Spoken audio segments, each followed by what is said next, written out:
Now, Gerard here is going to talk a little bit about incident response, probably a lot of it, because he's it's the principal incident responder. Well, principal. It's now principal readiness engineer. So I just had a title change in the last 2 weeks. So that's very fancy, and that's great. So without any further ado. Thank you very much. Good morning, everybody. Thank you.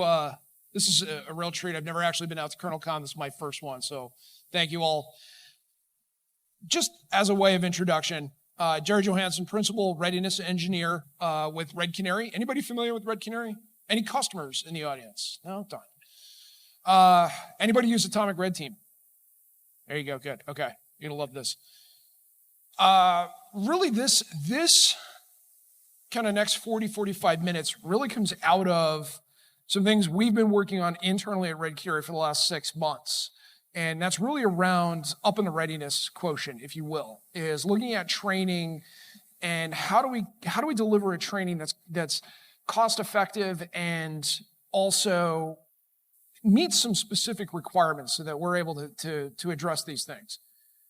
This is not a sales pitch. This is an open construct that I've been developing, and feel free to use it.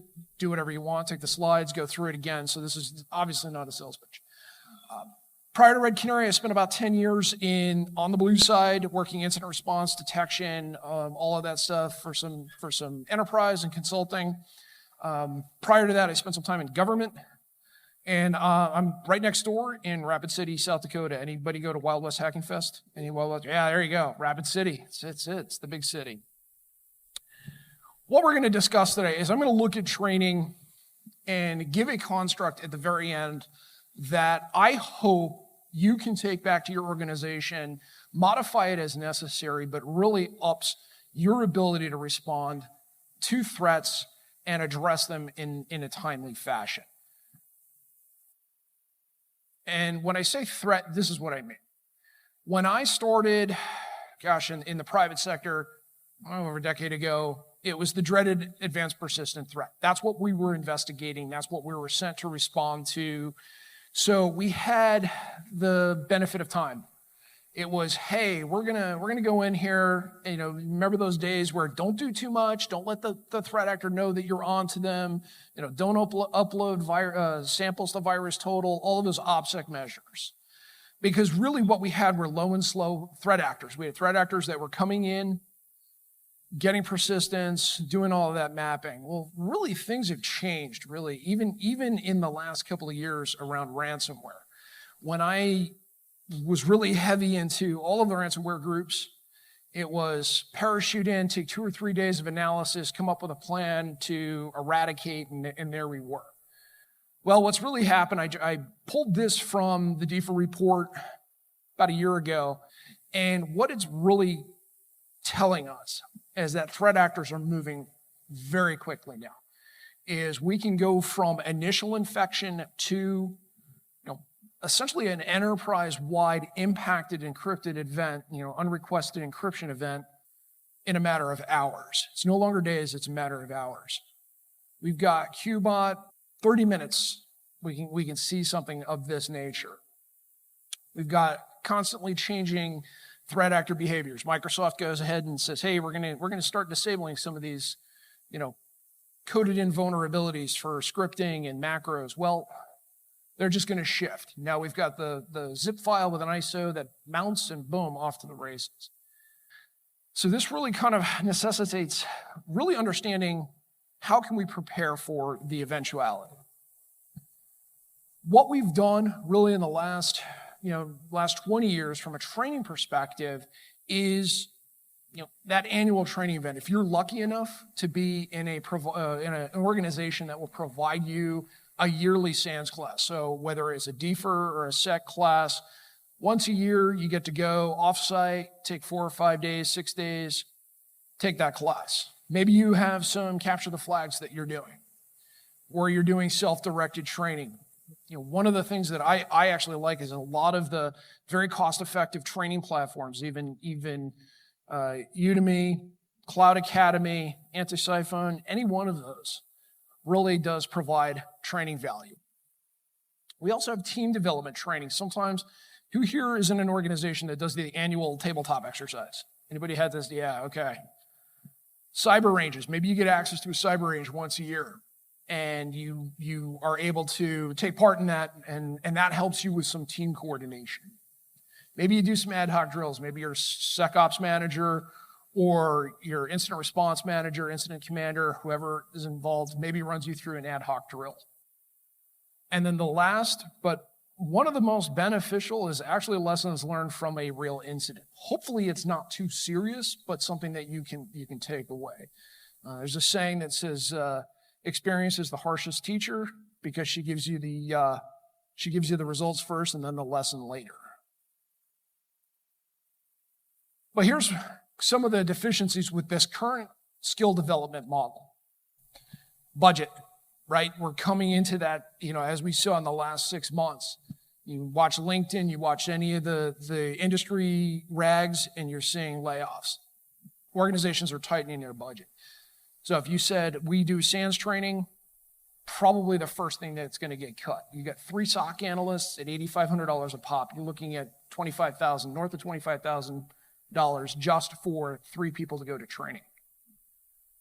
So it's usually the first thing cut. Managers are often excluded from this training as well. When I was first started at Red Canary, we worked on the incident handling team as a manager. My training budget was only about $1,000.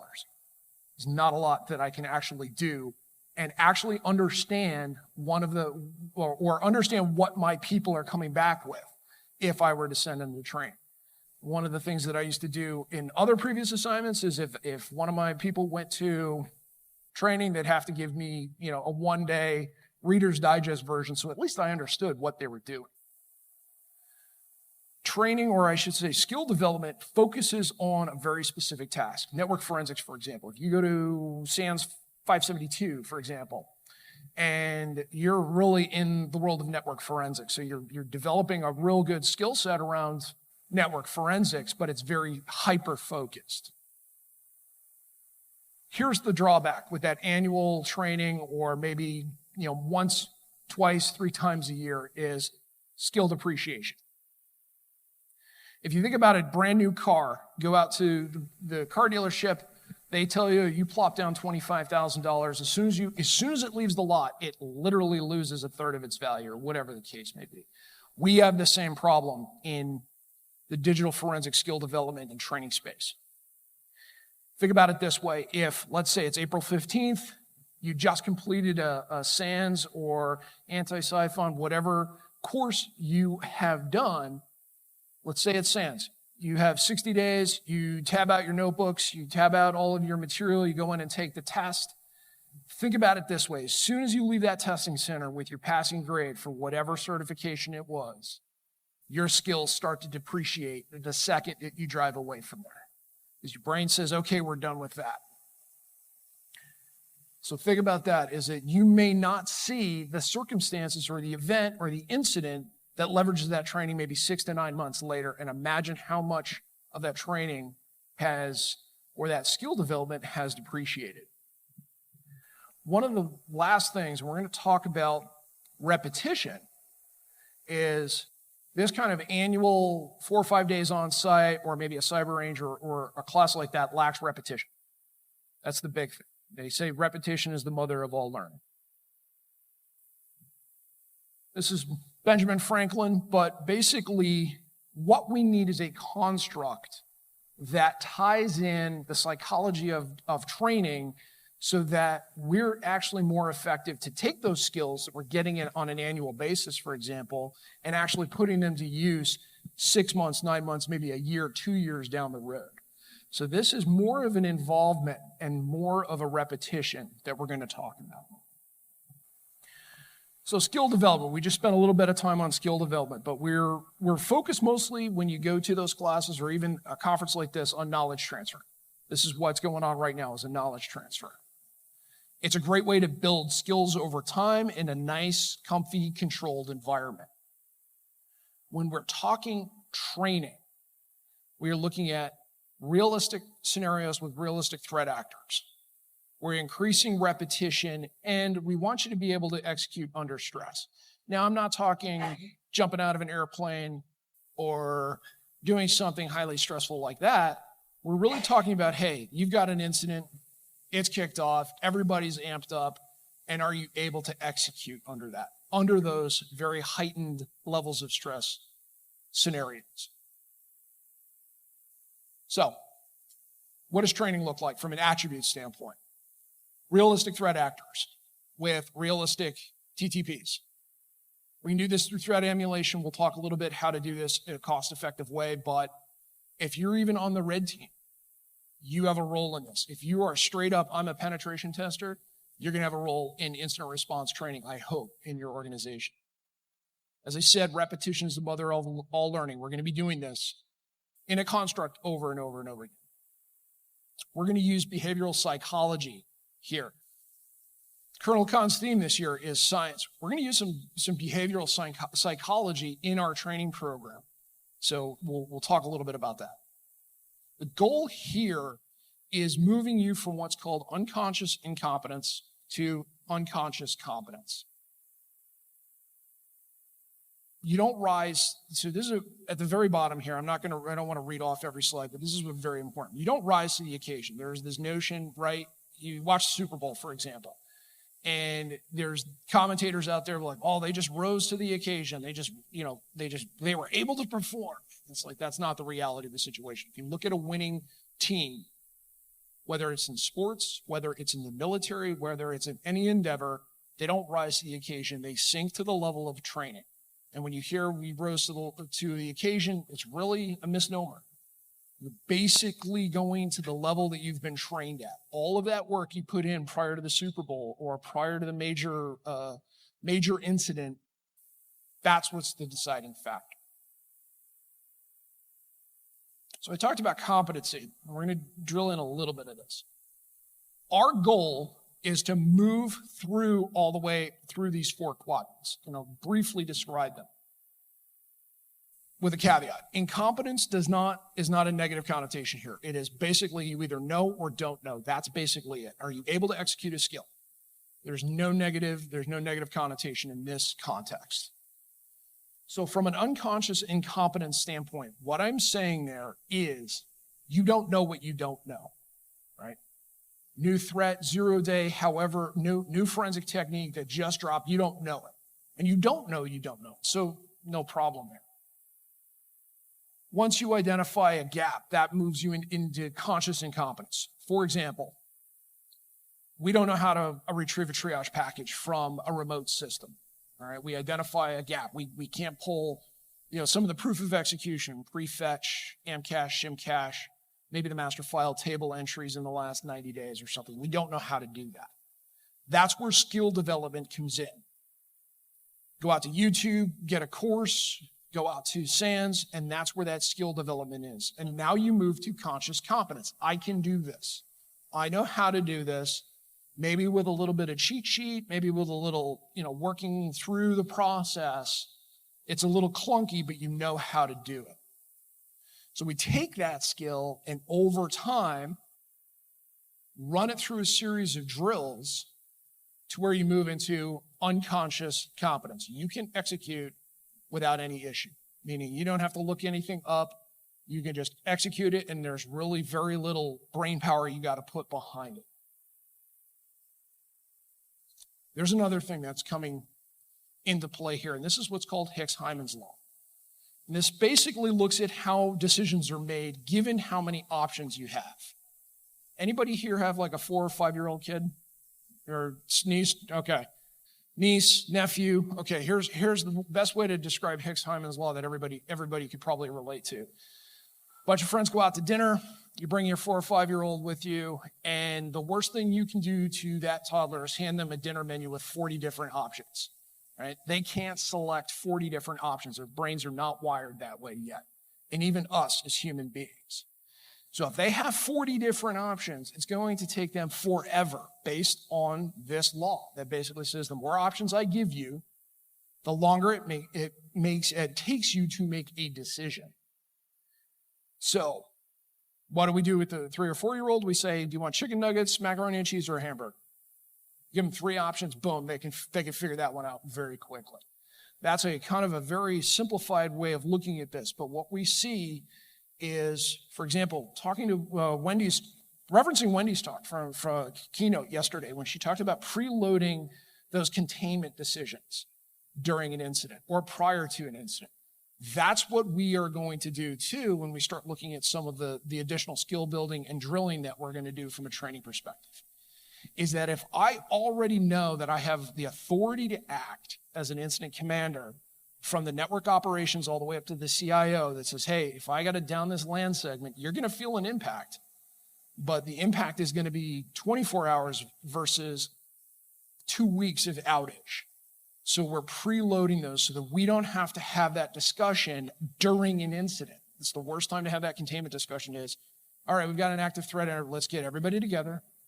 Now we got to go through the 3 or 4 or 5 options and then have that discussion to get to that decision. We're bypassing this, understanding this psychological principle by basically having that conversation beforehand, and then we'll execute. So there is no discussion. It's literally, we know we have this input, we're going to have this output. I talked about realistic threat actors. Adversary emulation is going to be very important in this training. And I break it out into really kind of 2 major buckets. The adversary emulation, this is where we have our threat actors. All right, your penetration testing companies. Let's say we hire Rapid7 to come in. And what we want them to do is emulate APT41 or Atomic Squirrel or whatever we want to call it. We want to tie those tests, those executions to known TTPs. Maybe we draw some intel reports. And then really what we're looking for is, hey, are they able to get through? Are we set up for APT41? That's a grand scale. There is some training value into that, but really what we need is to focus much more on the micro emulation. And this is where we take out a specific technique. Say, run DLL32 used as a proxy to run malicious DLL files. Very common attack, very common in ransomware. But are we able to respond to that? Do we have the ability to detect and then respond to that? This is where tools like Atomic Red Team, I have to call out Atomic Red Team from Red Canary. It's a free tool. All you need is PowerShell. And it's great for this. It's about 80 to 85% of coverage, but it does cover a lot of the different TTPs, especially what we see in ransomware. And what we do is use microemulation to validate that detection and response on a skill-based level. So what does this look like? I talked about this being a construct that's relatively free. This is all you really need to do to set up what I'm going to talk about, is you need a box that's got some sort of emulation on it, whether it's Atomic Red Team, whether it's Caldera, whether you whack away at it with Kali Linux, it doesn't matter. We need something to initiate the detection cycle. We need that detection. If we look back to the NIST incident response framework, it's detection and analysis kicks this off. We need something there. We need an analyst to be looking at this and then have some ability to respond. In this case, I'm going to run a quick demo of what this looks like using Atomic Red Team, Splunk, and Velociraptor. That does not mean, though, that I can't use Caldera. Doesn't mean that I can't use Elastic or OS Query. It doesn't matter. The construct really is you need something that emulates a microemulation platform, something to detect, and something to respond.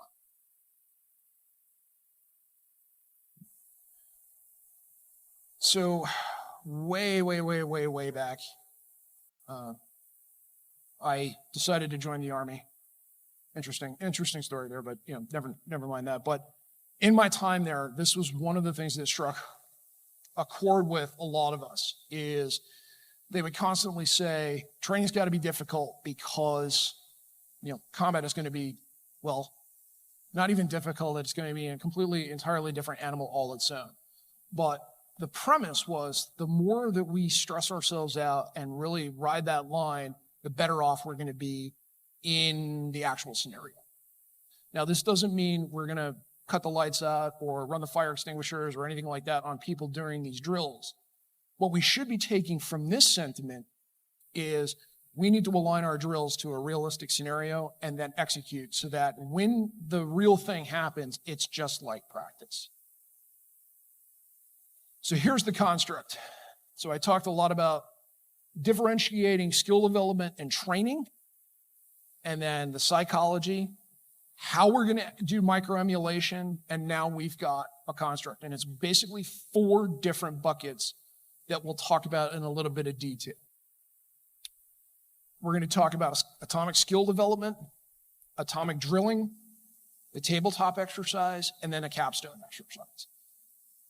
As you can see, as we start to get more and more complexity, at the left is our simple, all the way up to the complex on the right with the capstone exercise, we're involving a great deal more people.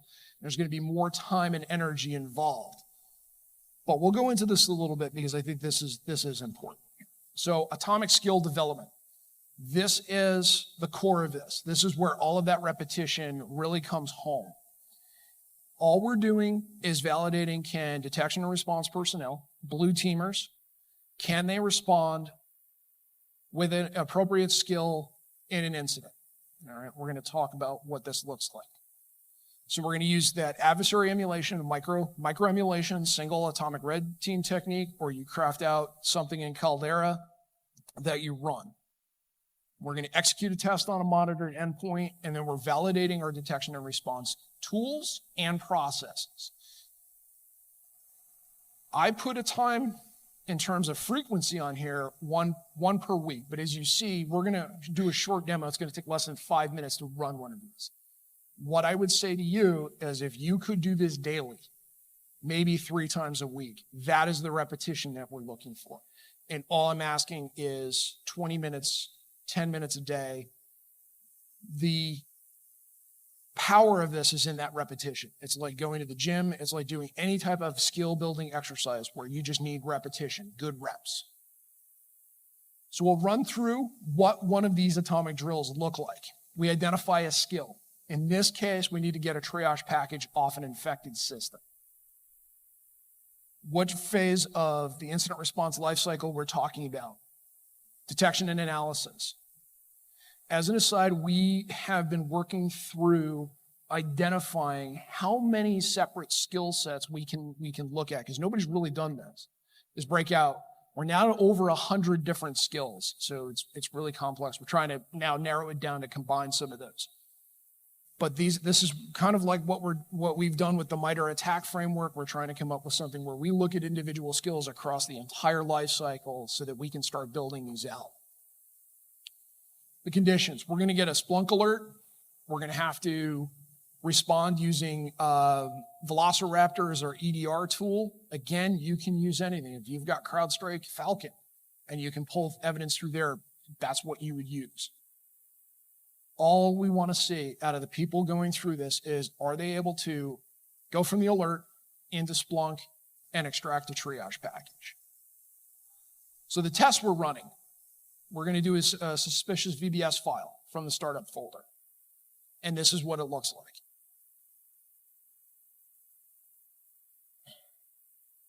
Okay, there we go, test done. The reason that I include this is to show how quickly this can actually be executed in that monitored endpoint. So then we pivot into our Splunk alert.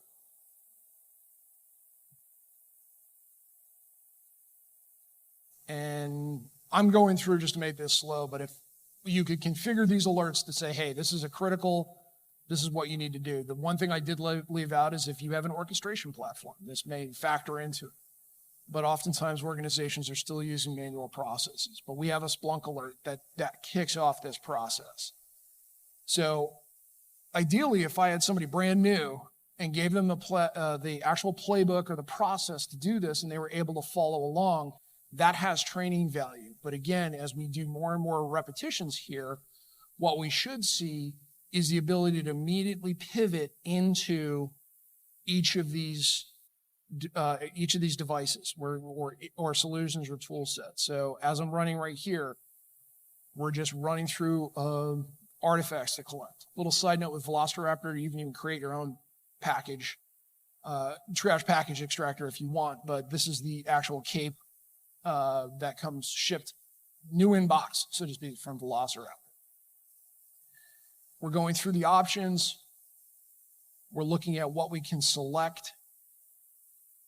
So think about while you're watching this is in your own environment, hey, could I craft, looking at our plans and playbooks, looking at what we've seen in the past from pen tests, looking at what we've seen in the past from actual live incidents, can I actually just look at those individual skills that we need to work on and use just that slide where it just said task, condition, and standards, what phase and what skill you're looking at, and actually start to develop and execute these?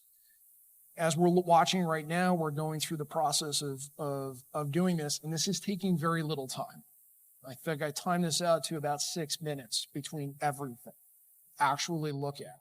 So we could run a drill, and that's the extent of how much time we need to start building in these reps. It's not about the content. It's really about getting those repetitions to where you move into that. I'm able to execute this without really having to do 20 questions or doing anything of that nature. I just really go into it and take care of it. Incident, as I said, we want to get to the point where I just give you an execution and I just got to go out and grab the triage package. Then we can start looking at the next skill. The next skill would be, hey, can you analyze and see what's actually executed or what's actually gotten onto the system? Spread these out amongst all of them. So for example, one of the big ones that organizations struggle with is credential containment. We're very good at layer 2, layer 3 containment, whether it's a switch, a router, firewall. But if I gave you a credential or multiple credentials from an impacted system, would you be able to actually go in and find out where those are and disable them? Would you be able to track down their usage in the last 24 hours? Those are the kind of atomic skills that we're looking for, and those are the things that need to get trained. Because if a threat actor is using legitimate credentials, you've got a serious problem. You need to act very quickly without having a conversation, without having to look up on TechNet how to actually do that. Short, these are 10, 15 minutes at most. Per day is all you need. If you did it per day, at least per week, you'd be much better at these core skills than if you let this sit for 6 months and you wait till that tabletop exercise. You can also find gaps in tooling, right? Or gaps in the process. So that credential access. And you're like, well, we have to get with desktop, but desktop doesn't have 24/7 support. And if we saw this on a Friday afternoon, we don't know what to do there. So then you've already identified that gap.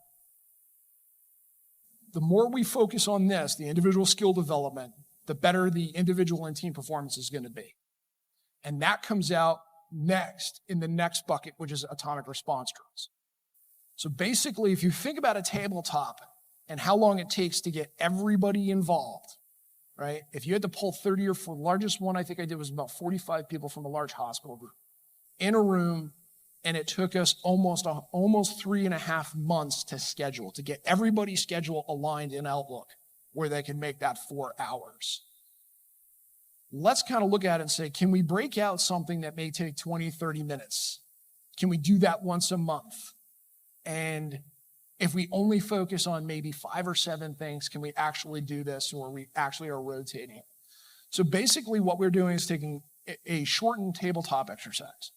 And then we're taking those skills, those 5 to 7 discrete skills, and running through them. And it doesn't have to be much more than, hey, show me how you would go and acquire an evidence package.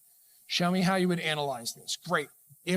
Show me what can be extracted. What do we do with those IOCs? What's the process for doing those pass-throughs and escalations?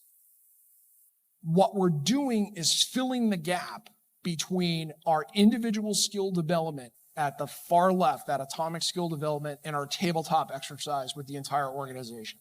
So we're sprinkling in these tabletop drills so that when we get to the tabletop exercise, actual full-on 4-hour half-day with everybody from marketing, legal, CIO's office, maintenance, HR, and our technical side. What would this look like? Very simply, here's a real quick one. Respond to command and control. All right, that would be our drill, is just responding to command and control.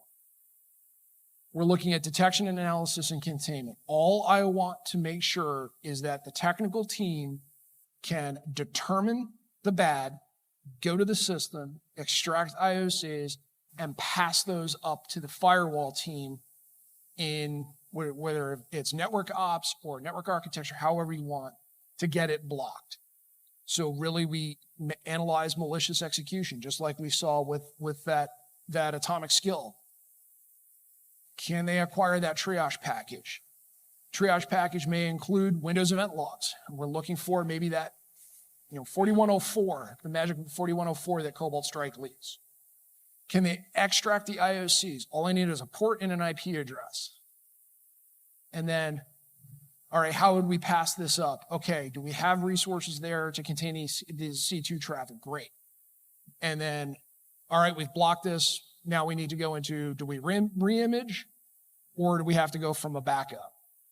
But 20 to 30 minutes of talking through this, you're getting reps. You're getting that repetition, and now you're identifying, hey, we can do all. We can do the first 4 very well, but we really fall into a problem with network ops because they don't have 24/7 support. So we need access to the firewall for the limited purposes of adding a block rule.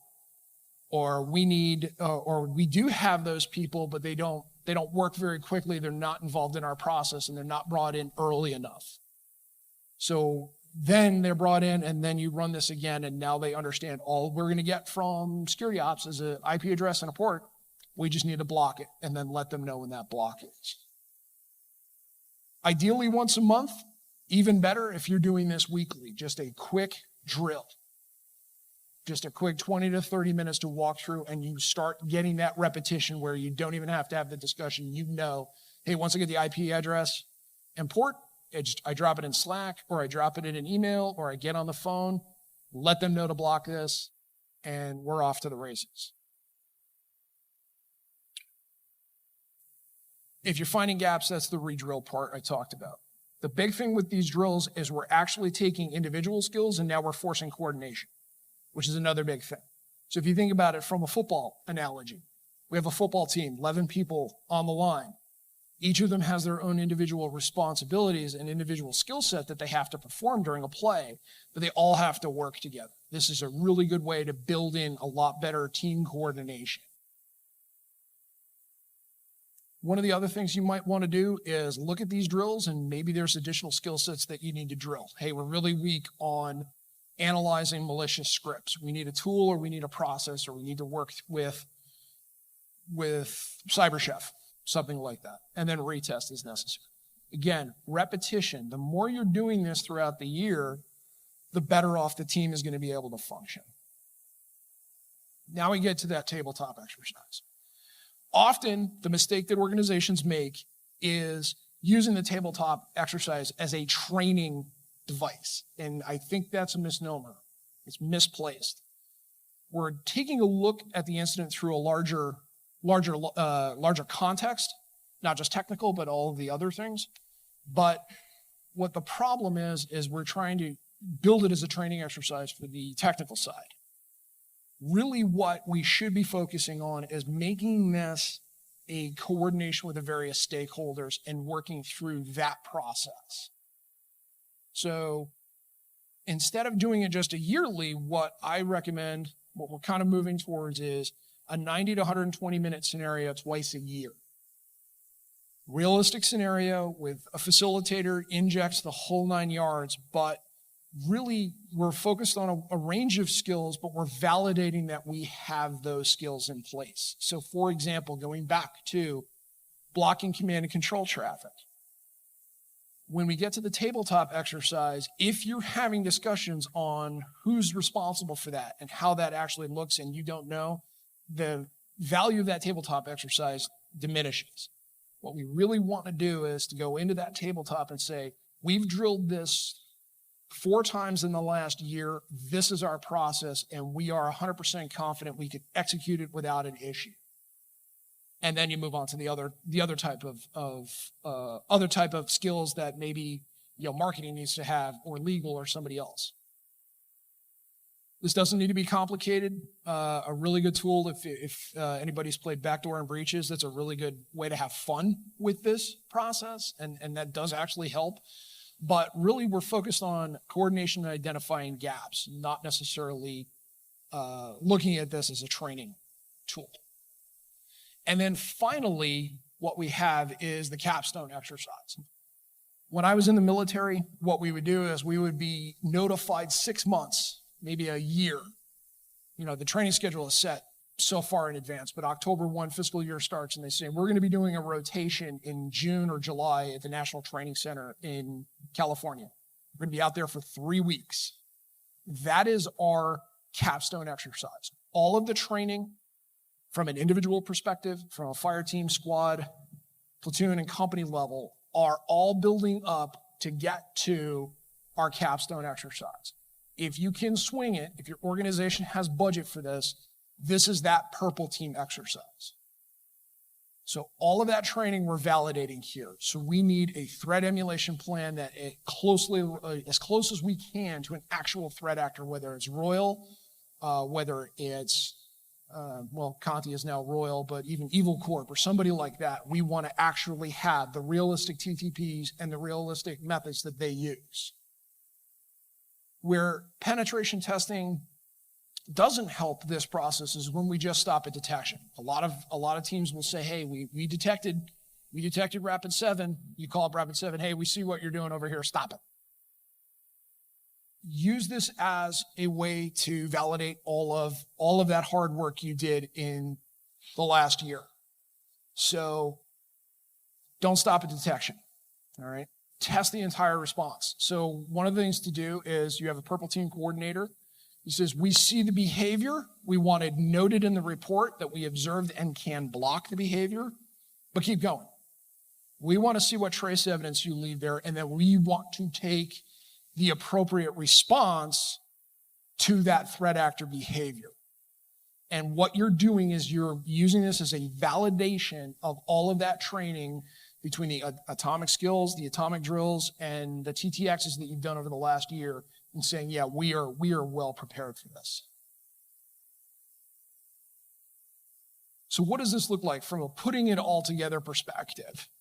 So at the very top of this martini glass funnel thing, we're looking at skills. These are all of those individual skills that you've been drilling throughout the year. You may identify security ops people that need to be drilled on 20 or 30 different things per year.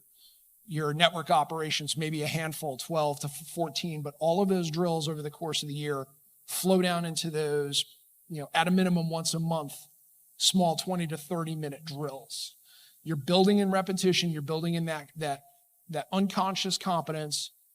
And then your TTXs, you're ironing out the rough edges, you're finding out where your gaps are so that when you go to that capstone exercise and that pen testing company comes in and says, yeah, you see us and you guys were on the ball and knew exactly what to do to block us. That's where all of this comes into play. And instead of just focusing on a once a year, this allows you to keep going without too much time. I understand the big thing when we were looking at this was how much time can we invest? And I didn't say 4 to 5 hours a week. That's 10% of your working week if you work a 50-hour week. What we're looking for is maybe 2 to 3% of your time in a given week is devoted to just developing skills and making sure those skills are executable.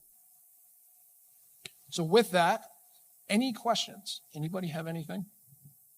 Comments? I'll be hanging out for a few if you don't want to raise your hand right now. Also, if you'd like to contact me, this is my contact info. I'm happy to have a discussion, talk about what we're doing here in Red Canary, and even if this resonated or one part of this resonated with you, please let me know. I really appreciate it. So thank you for your time, everybody. Enjoy the rest of the con, and hope to talk to you.